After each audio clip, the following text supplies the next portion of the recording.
toujours à Marseille pour le Salon des entrepreneurs. Avec nous, David Levesque, vous êtes consultant en stratégie Internet.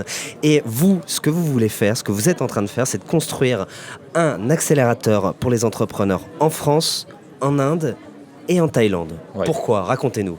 C'est très simple. En 2013, je fais faillite et donc je perds quasiment tout. J'ai plus rien à faire en France. J'adore la France et tout.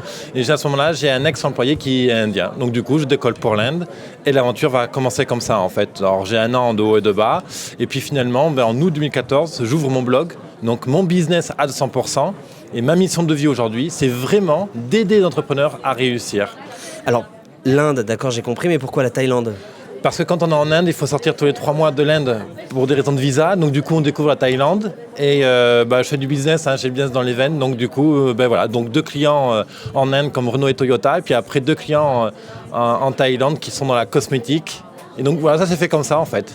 Alors expliquez-nous aussi, comment est-ce qu'on accélère des entrepreneurs ? En France, on a une petite idée, mais en Inde et en Thaïlande, c'est quoi les différences culturelles ? Alors c'est énorme, les différences culturelles, c'est extrêmement difficile à gérer. D'ailleurs, alors, comme je dis... Déjà, commençons par l'Inde. Alors, l'Inde. Vous êtes où en Inde ? Alors moi, à Calcutta, donc nord-est de l'Inde. Nord-est de l'Inde. Et il y a tout. En fait, il y a tout à faire en Inde. Ils ont d'énormes compétences, d'énormes atouts. Ce qui leur manque vraiment, c'est l'infrastructure. Ce que nous, on a justement, sans les entrepreneurs, là, on voit Cécile.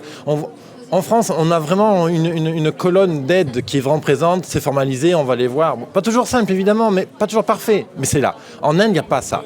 Et aujourd'hui, les Indiens, les Thaïlandais, ils ont faim. Ils ont faim de digital, d'accélérer l'entreprise. Ils sont à fond sur Facebook, etc.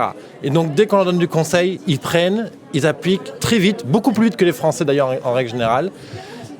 Et c'est passionnant, c'est vraiment passionnant. Mais alors, et la Thaïlande, à un moment donné, comment est-ce qu'on... concrètement, ils ont besoin de quoi ? Vous allez les aider à s'ouvrir, à avoir une culture entrepreneuriale ? Alors, la culture entrepreneuriale, ils vont l'avoir beaucoup plus que nous en règle générale, parce que le système D, bricolage, ils connaissent beaucoup plus vite que...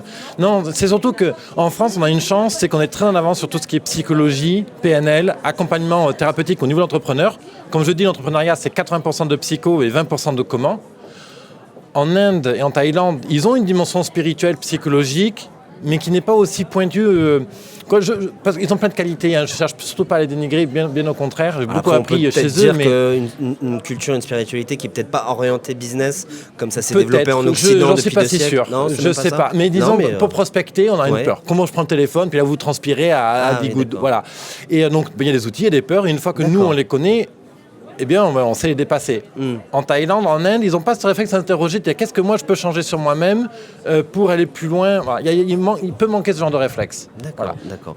Écoutez, en tout cas, on en sait un petit peu plus. Merci à vous, David Levesque. Vous êtes consultant en stratégie Internet et surtout, vous êtes un futur créateur d'accélérateurs en France, en Inde et en Thaïlande. Merci à vous d'être passé par notre plateau. Et puis, je pense qu'on vous retrouvera soit l'année prochaine au Salon des entrepreneurs, Marseille ou autre part. Je tiens à remercier quand même WeDoBiz parce que c'est WeDoBiz que j'écoutais quand j'étais en Inde pour avoir du français dans les oreilles il y a 3 ans de ça. Voilà. Merci beaucoup. À bientôt. Au plaisir.